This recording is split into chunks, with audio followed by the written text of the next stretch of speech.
Evangelho conforme Mateus, capítulo 26, versículo 17 até o 30. A partir daqui nós vamos encontrar uma narrativa mais profunda para aqueles que são cristãos, para aqueles que creem em Jesus. Porque a partir desse momento, Jesus, ele começa a fazer a sua jornada para a cruz. Começa a caminhar para o Calvário.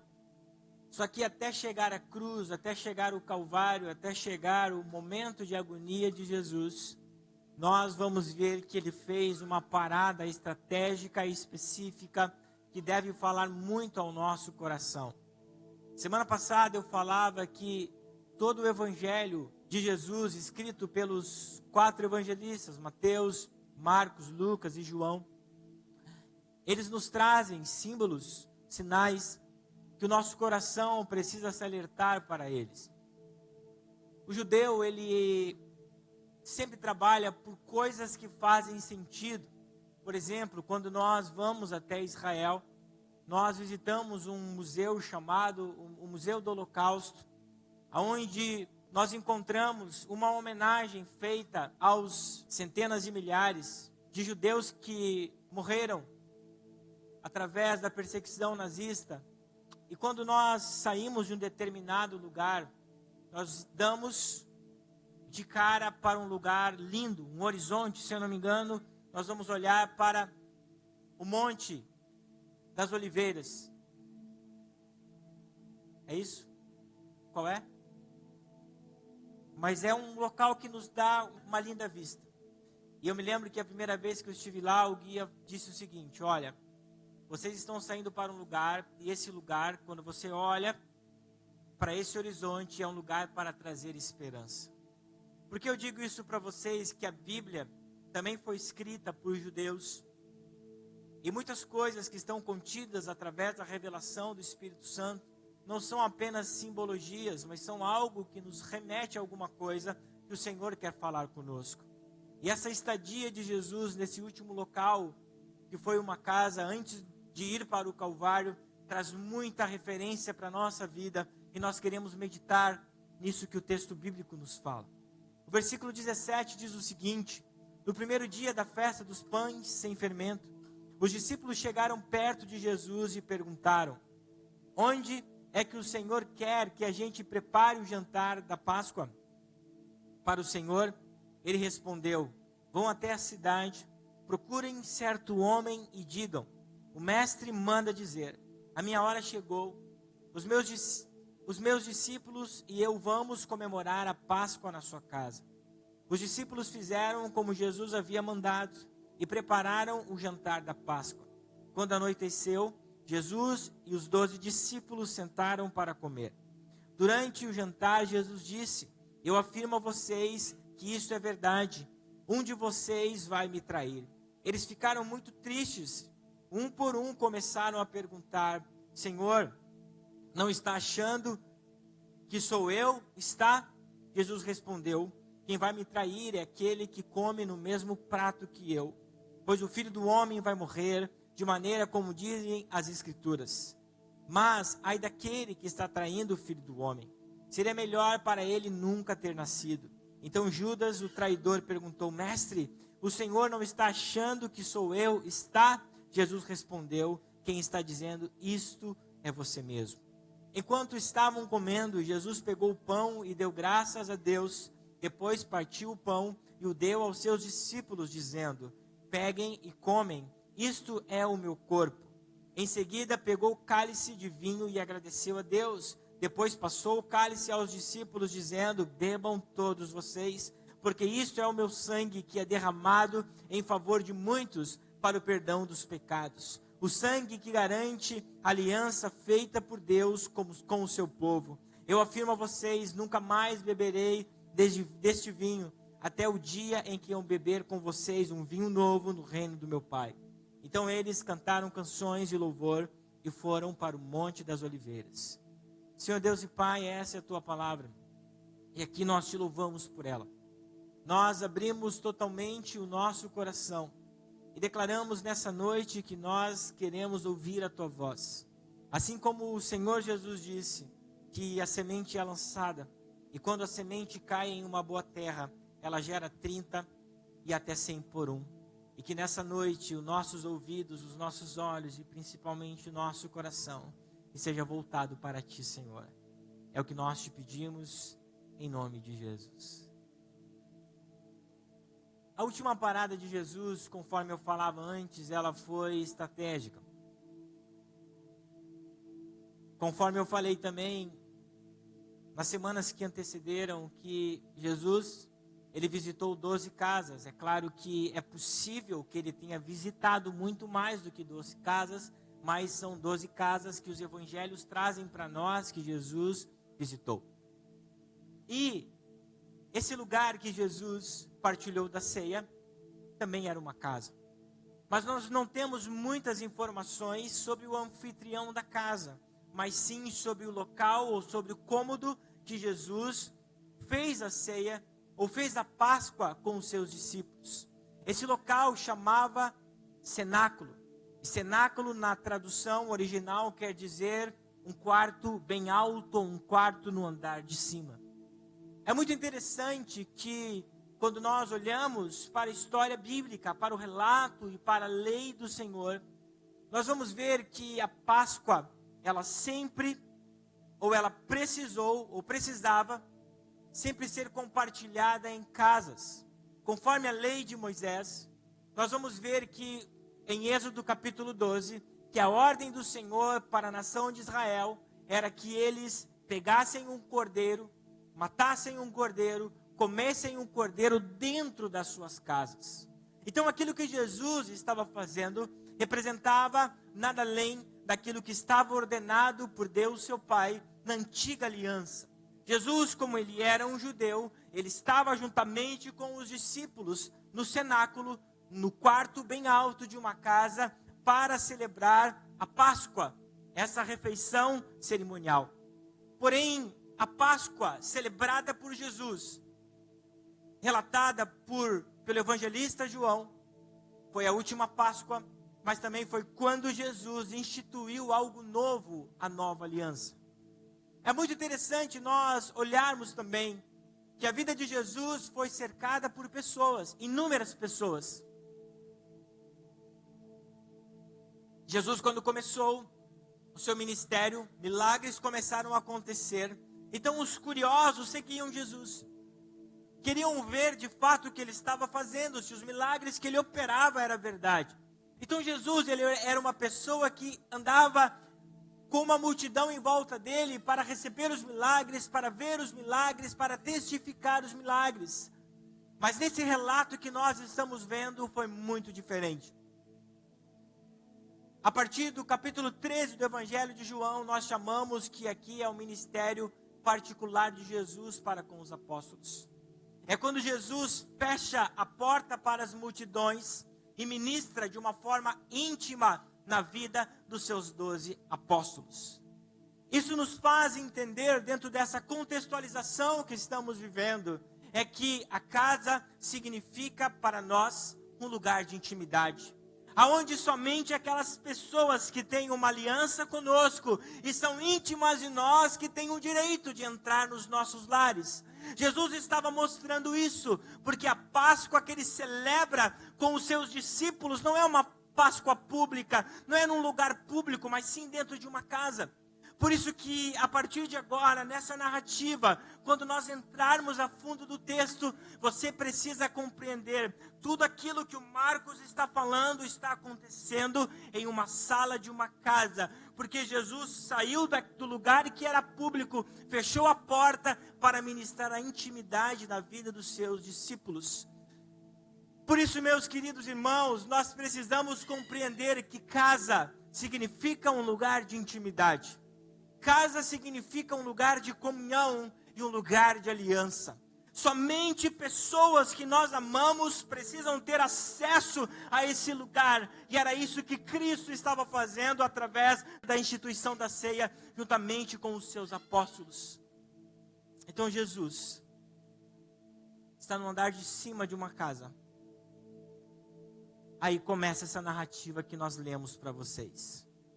E nós vamos ver versículo a versículo aquilo que essa cerimônia, ou essa refeição, ou esse sentar à mesa, falou na vida dos discípulos e também fala na vida de cada um de nós. Há um erro quando nós mentalizamos ou pensamos que os tempos de Jesus é um tempo parecido com o nosso.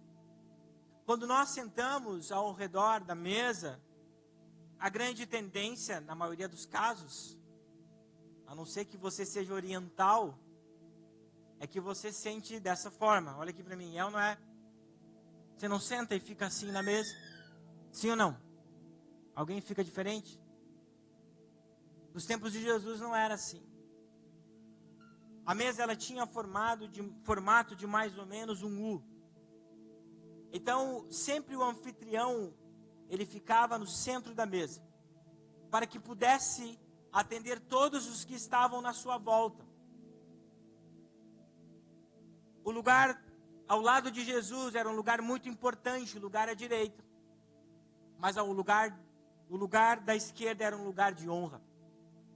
Se nós olharmos, Jesus, quando sentava à mesa, era uma mesa baixa, eles precisavam apoiar a sua mão esquerda junto à mesa, e os pés ficavam para fora, então eles sentavam mais ou menos assim.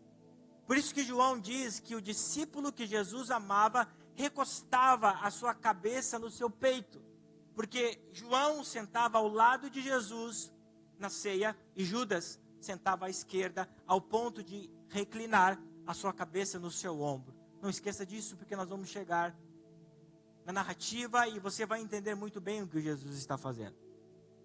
Então, a narrativa começa dizendo no versículo 17: no primeiro dia da festa dos pães sem fermento, os discípulos chegaram perto de Jesus e perguntaram: onde que o Senhor quer que a gente prepare o jantar da Páscoa? Ele respondeu: vá até a cidade, procurem certo homem e digam: o mestre manda dizer, a minha hora chegou. Os meus discípulos e eu vamos comemorar a Páscoa na sua casa. A partir de agora começa a história. Os discípulos fizeram como Jesus havia mandado e prepararam o jantar de Páscoa. Como eu falava para vocês, a Páscoa precisava ser celebrada na família, no máximo com os vizinhos. Se a família era muito pequena, não tinha de condição de comer um cordeiro todo, eles se reuniam, sentavam junto com a família, que era sua vizinha, e eles comiam o jantar da Páscoa. Mas isso deve mostrar para nós que ter acesso à casa de nós, ou nesse contexto que Jesus estava mostrando e que a narrativa nos mostra, que era um lugar muito íntimo, que somente aqueles que eram próximos da família ou eram da família podiam ter acesso a esse lugar. E eles estavam celebrando algo muito importante nessa narrativa, que é a Páscoa. A Páscoa para nós e também para os judeus significa libertação e salvação pelo sangue do Cordeiro. Nós compreendendo esse significado, nós precisamos olhar de uma forma diferente para os nossos lares. Nós precisamos olhar para a casa que Deus me deu e para a casa que Deus te deu, como um lugar de muita intimidade e comunhão que precisa ser preservado, que precisa ser cuidado com o maior apreço possível, com a maior dedicação possível do homem e da mulher para cuidar dos seus filhos com a bênção de Deus. A narrativa nos mostra quando Jesus fecha a porta para as multidões, que dentro de uma casa ele queria ministrar a intimidade para aqueles que eram seus. Você já parou para pensar que dentro da nossa casa nós temos atitude de intimidade, sim ou não? Na sua casa, você procura colocar roupas que você se sinta mais à vontade, é ou não é? Ou todo mundo anda bonitinho assim em casa? Sim ou não?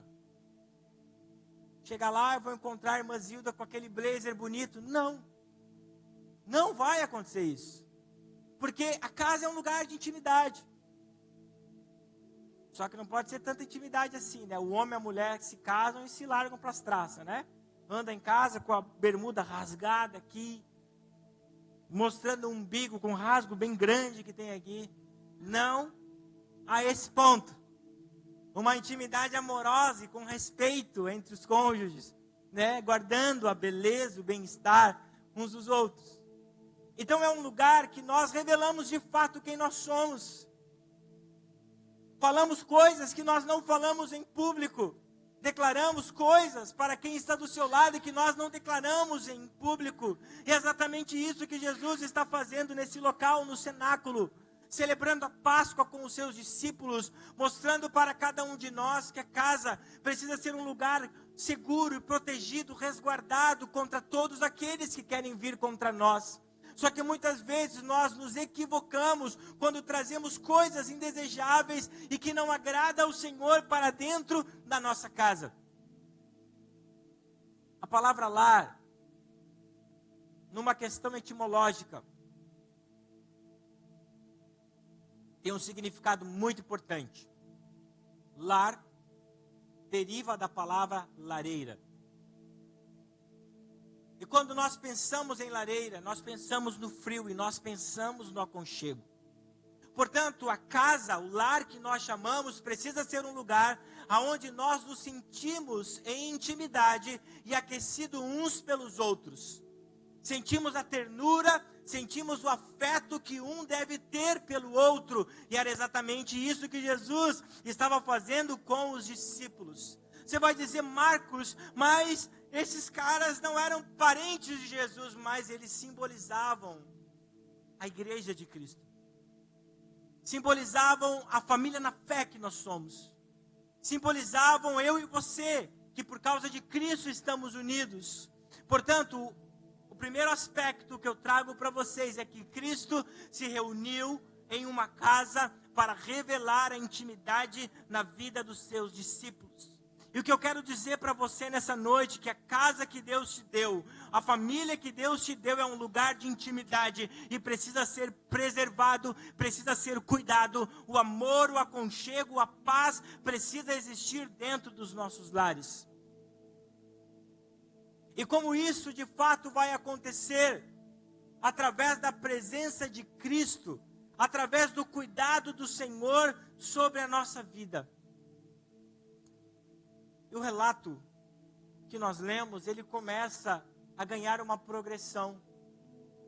Porque não apenas João, mas os outros 3 evangelistas também começam nessa progressão do texto.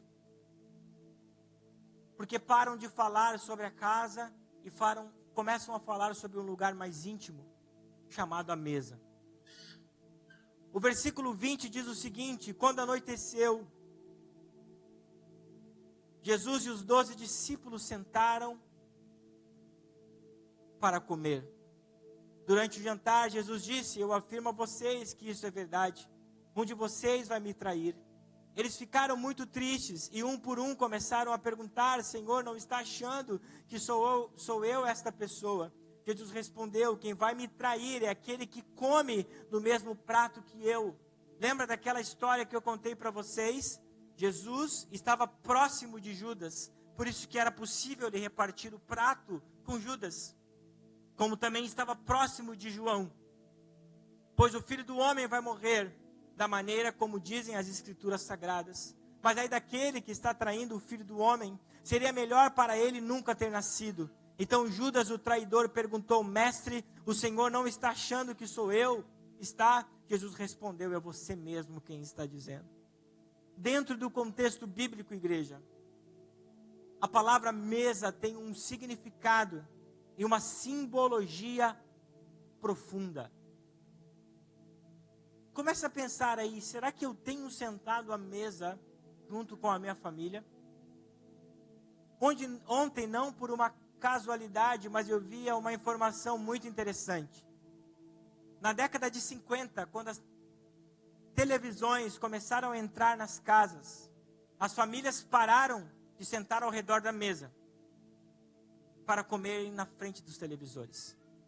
É muito interessante que até criaram nos Estados Unidos uma bandeja, onde as famílias tinham mesas móveis, que cada um tinha a sua bandejinha. Eles sentavam à mesa para ver o entretenimento e ficavam com os olhos fixos na televisão e no jantar. se esquecendo que a mesa é um lugar de comunhão. E é justamente isso que o texto mostra para nós. Que nós precisamos compreender a profundidade que a mesa tem em nossa vida. O sentido teológico da mesa significa comunhão, aliança, intimidade e provisão divina. Todas as vezes que nós nos reunimos com a nossa família ao redor da mesa, nós precisamos entender que algo espiritual e profundo nós estamos fazendo. Por isso que uma das coisas que o inimigo da nossa alma tem tentado tirar das famílias desde a década de 50 é a comunhão de sentar à mesa. Jesus não instituiu a ceia do Senhor, a santa ceia, em um lugar qualquer, de pé, ou ao redor de uma roda de amigos. Não, Jesus instituiu algo íntimo ao redor da mesa. E é isso que o Senhor quer nos mostrar nessa noite, que quando nós sentamos à mesa, nós começamos a experimentar níveis profundos da graça do Senhor sobre a nossa vida. Quando Jesus sentou à mesa com os apóstolos, o Evangelho de João nos mostra algo que Mateus não mostra. Jesus sentou à mesa e de repente Jesus se levanta, pega uma toalha, tira a capa que estava, pega uma bacia e começa a lavar os pés dos seus discípulos. Isso aconteceu porque esses apóstolos que foram enviados por Jesus até Jerusalém para alugar uma casa se esqueceram de algo muito fundamental, de contratar um servo para lavar os pés dos convidados. Isso era uma questão de honra. Aí Jesus sentou à mesa, viu que nenhum dos apóstolos praticou aquele gesto de honra. Então Jesus levanta e começa a lavar os pés de cada um dos seus discípulos, ao ponto deles ficarem incomodados com isso, ao ponto de Pedro ficar incomodado com isso, mas Jesus disse: não convém que eu faça.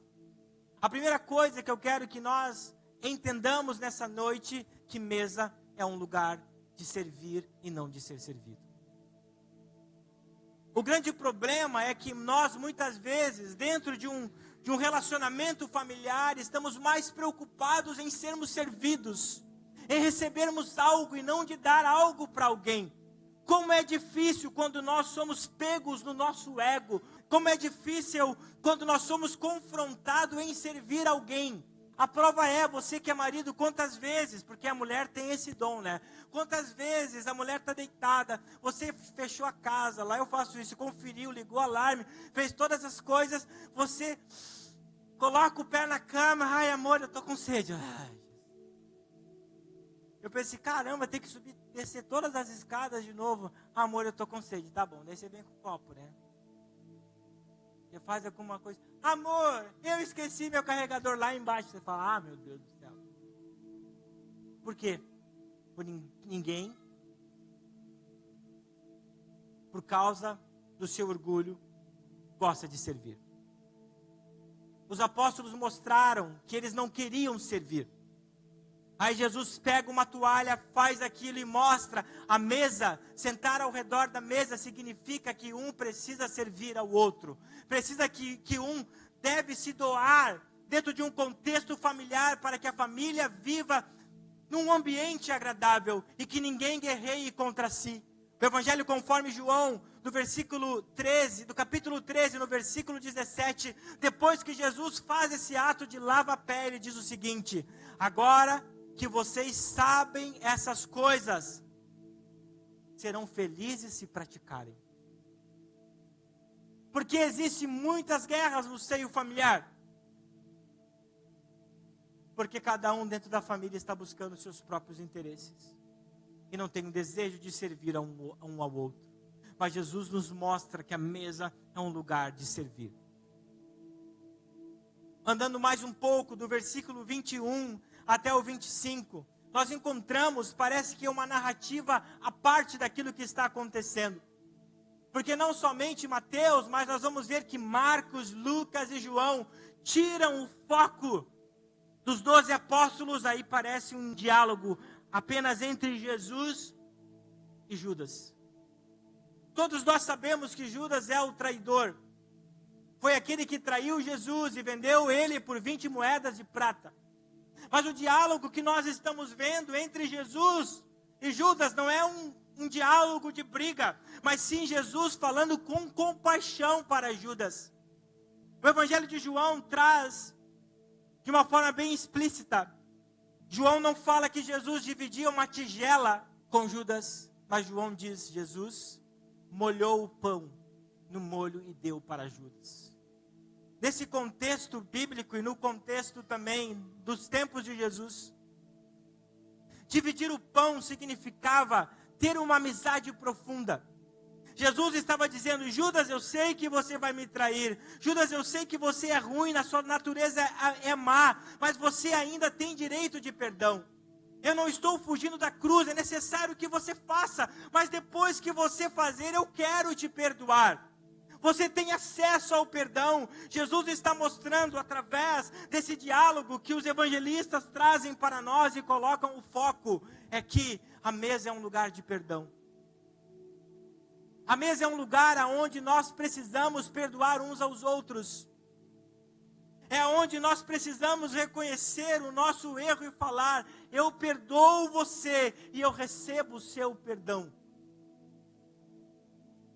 Por isso que eu disse para vocês, meus irmãos, que dentro desse contexto de ceia, coisas profundas Jesus estava fazendo nessa casa, no lugar alto. Jesus estava mostrando para eu e para você e também para os discípulos que mesa é o lugar de nós servirmos uns aos outros e a mesa é um lugar de nós perdoarmos. Muitas famílias nem sentam mais ao redor da mesa porque não conseguem olhar uns nos olhos dos outros. Muitas famílias nem sentam ao redor da mesa porque não têm o que conversar, porque não conseguem gerar diálogo um com o outro, porque falta o perdão. E Jesus disse: eu sei que você vai me trair, eu sei que a sua traição vai me levar à morte, mas eu ofereço para você o perdão. Jesus está dizendo para nós que a mesa que nós compartilhamos como família precisa ser um lugar de perdão. Pai precisa perdoar filho, filho precisa perdoar pai, esposo precisa perdoar esposa.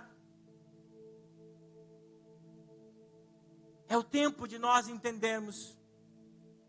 Nós não podemos mais ver o mundo como está e deixar que isso afete a nossa casa. Por isso que a casa precisa ser um lugar íntimo, um lugar de cuidado, um lugar que nós temos um crivo daquelas pessoas que entram. Só venhamos deixar que entrem pessoas que fazem o bem para a nossa família e não querem destruir aquilo que Deus gerou em nós. Comece a pensar: será que na mesa da minha casa existe comunhão, existe perdão e existe servidão? E os últimos aspectos dessa mesa, nós vamos encontrar outras duas coisas. Do versículo 26 até o 30. Nós vamos ver que da mesma forma que Jesus partiu o pão com Judas, e esse não quis esse perdão, essa comunhão, Jesus partiu o pão com os seus 11 discípulos. Judas não estava mais nesse momento da ceia, conforme o relato de João. Judas já havia fugido, mas Jesus diz: a mesa é um lugar de comunhão. Por isso que eu parto o pão com vocês, dizendo: eu tenho uma comunhão com você. E além disso, nós precisamos compreender que a comunhão é um lugar de renúncia. É um lugar de nós dizermos não para muitos sentimentos que nós temos em favor da comunhão. É claro que existem diferenças entre o marido e a mulher. Eu e a minha esposa não somos iguais, mas cada vez que nós prosseguimos nessa caminhada, já há quase 16 anos, nós vamos nos tornando parecidos. Mas de repente surge uma situação que um não concorda com o outro. E às vezes não concordam e até fica mais sérias as coisas, bravos. Quem sabe palavras são ditas e machucam um ao outro, mas eu entendo que a comunhão não está relacionada a conforto, mas está relacionada a eu decidir andar naquele lugar de comunhão. Nós não podemos mais falar, eu preciso me separar, eu não quero mais andar com você por incompatibilidade de gênero. Não, não diga isso. Comunhão é um lugar de renúncia. Nós vamos ter que renunciar muitas coisas em favor daquelas pessoas que nós amamos, em favor daquelas pessoas que estão conosco ao redor da mesa, que nós estamos partilhando o pão que Deus tem nos dado. Comunhão não é sinônimo de perfeição.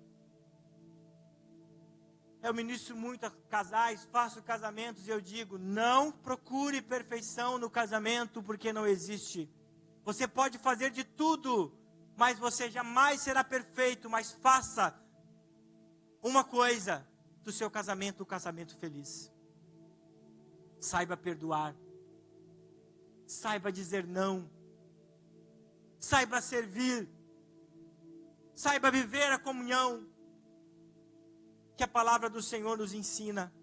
E por fim, o versículo 28 nos mostra que mesa é um lugar de aliança.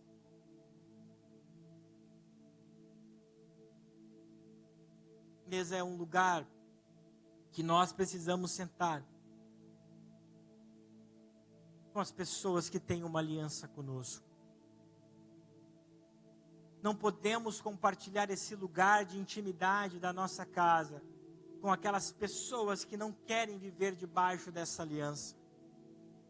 Não podemos fazer com que a mesa da nossa casa seja uma mesa de interesses. Veja, aquele que estava buscando interesses era Judas. E Judas saiu, foi fazer o que tinha para fazer. Mas quando Judas saiu, Jesus instituiu a ceia, dizendo, esta é a aliança, essa é a nova aliança do meu sangue.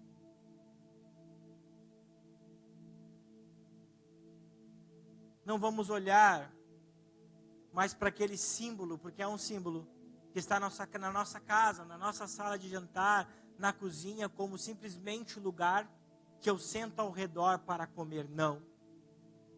Cada vez que você olhar para a sua mesa, você tem que entender, neste lugar é o lugar onde as coisas precisam ser acertadas. Nesse lugar é o lugar onde eu preciso revelar a minha comunhão. Nesse lugar é o lugar onde eu preciso mostrar que eu fui gerado para servir aquela pessoa que eu amo. Nesse lugar é o lugar que eu preciso olhar nos olhos e dizer, eu te perdoo. Porque Jesus olhava para os olhos de Judas dizendo, cara, eu te perdoo. Você precisa aceitar esse perdão.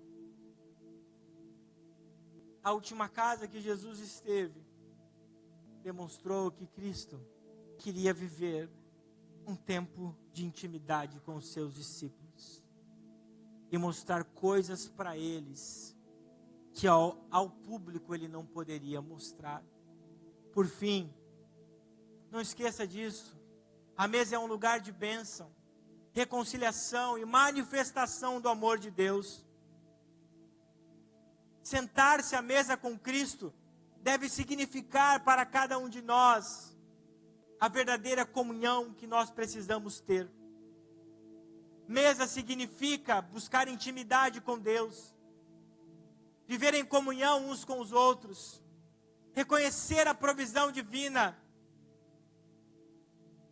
E para aqueles que entendem isso, quando participam da mesa do Senhor, significa sentar a um lugar para a eternidade. Jesus morreu e ressuscitou. E após a sua ressurreição, em Apocalipse capítulo 3, versículo 20, ele diz uma coisa muito importante para cada um de nós nessa noite. Nessa mesma simbologia de casa e de mesa. Eis que estou à porta e bato. Se alguém ouvir a minha voz e abrir a porta, eu entrarei em sua casa e cearei com ele e ele comigo. Jesus está batendo nessa noite a porta do seu coração. Jesus está batendo nessa noite a porta da sua casa. Nós visitamos muitas casas durante 7 semanas. Mas Jesus não quer fazer uma visita. Jesus quer fazer parte da sua casa. Jesus quer sentar todos os dias ao redor da mesa da sua casa. Jesus quer participar da refeição, de aliança, de comunhão, de perdão, todos os dias na sua casa. E nessa noite, o que Ele está fazendo? Ele está batendo a porta, pedindo que cada um de nós entre. Pedindo que cada um de nós, melhor dizendo, permita que Ele entre. Jesus quer cear conosco. Jesus quer cear com a tua família todos os dias. Jesus quer manifestar a sua graça todos os dias ao redor da mesa com você. Quem sabe algumas coisas que nós falamos, ou todas, você não pratica, você não perdoou. Tem coisas do seu relacionamento que você precisa perdoar. Você não serve como você deveria servir. A sua aliança não é uma aliança verdadeira. Jesus quer restaurar nessa noite.